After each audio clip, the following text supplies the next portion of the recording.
Inkuru ibabaje cyane mu gihugu cya Nigeria uwitwa Jessica Elena nyuma yo kujya kwiyongeresha ikibuno ibizwi nka BBL Brazilian Butt Lift bikamuhira nyuma y'igihe gito rero yabonye bidahagije maze ajyayo bwa kabiri kwiyongeresha nanone gusa nibyaje kumuhira kuko yahasize ubuzima atabonye ibyo yifuzaga.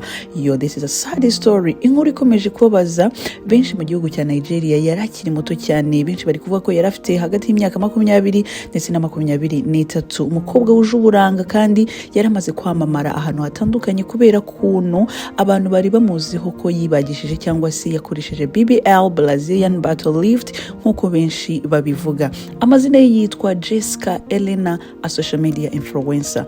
Ku itangazamakuru ryo muri Nigeria TVC mu kiganiro cyitwa TVC Breakfast, umunyamakuru witwa Alamide n'itsinda rye ubwo bagaragazaga cyangwa se bagarukaga kuri iyi nkuru bavuze ko ari ibintu biteye agahinda maze banasoma ubutumwa bw'ababakurikira maze benshi bagaragaza ibitekerezo bitandukanye, aho benshi batigeze bishimira igitekerezo cy'uyu nyakwigendera Jessica cyo kongeresha ikibuno ku nshuro ya kabiri. Bamwe muri bo abiganjemo igitsina gabo bati bamwe bihutira kujya gukoresha BBL nyamara batazi ingaruka zabyo ndetse batabanje kureba ubuziranenge bw'ibikoresho bwabyo. Ati there is no small surgery. Tugeneshereje mu Kinyarwanda yashatse kuvuga ko nta surgery yoroheje ibaho, mbese ko kubagwa uko ariko kose gushobora gusiga ingaruka mbi. Undi ati niyongeresheje ubumenyi bwe, niyongeshereje impamyabumenyi ye, niyongeshereje imitekerereze ye.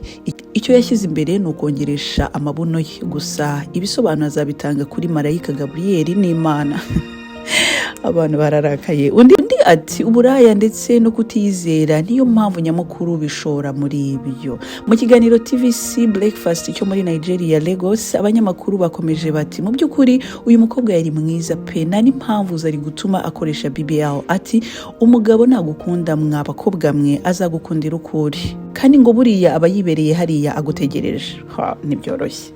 Abakunzi b'uyu nyakwigendera Jessica bakomeje gushinja ibi bitaro byakoreye BBL cyangwa se byamukoreye BBL, bavuga ko baba bagize uruhare mu rupfu rwe ngo bitewe n'uburangare baba baragize mu gihe bakoraga ibi cyangwa se bamukoreraga surgery. Abandi bati ibikoresho cyangwa se abakozi b'ibi bitaro ntago bazobereye mu gutanga iyi service. Bagakomeza basaba ubuyobozi ko hari icyo bwabikoraho ngo uko bitaro bwa mbere ibi bibaye muri ibi bitaro. Ushobora kuba ufite BBL, ni byiza kuko ni amahitamo yawe, ariko nanone reka turebe ku ngaruka ikomeje guteza muri societe, by'umwihariko muri iyi si y'ikoranabuhanga tugezemo. Wowe uyishaka cyangwa se uri kwishidikanyaho, ndavuga BBL ni uwo mwanya wawe wo gufata umwanzuro ukwiye utazatuma benshi basuka amarira cyangwa se ngo nawe wicuze. Gusa nubwo bimeze gutyo, umubare munini w'abakoresha BBL, abagore cyangwa se abakobwa, bavuga ko mwabagabo mwe ari mwe mutuma ibi byose biba, kubera ko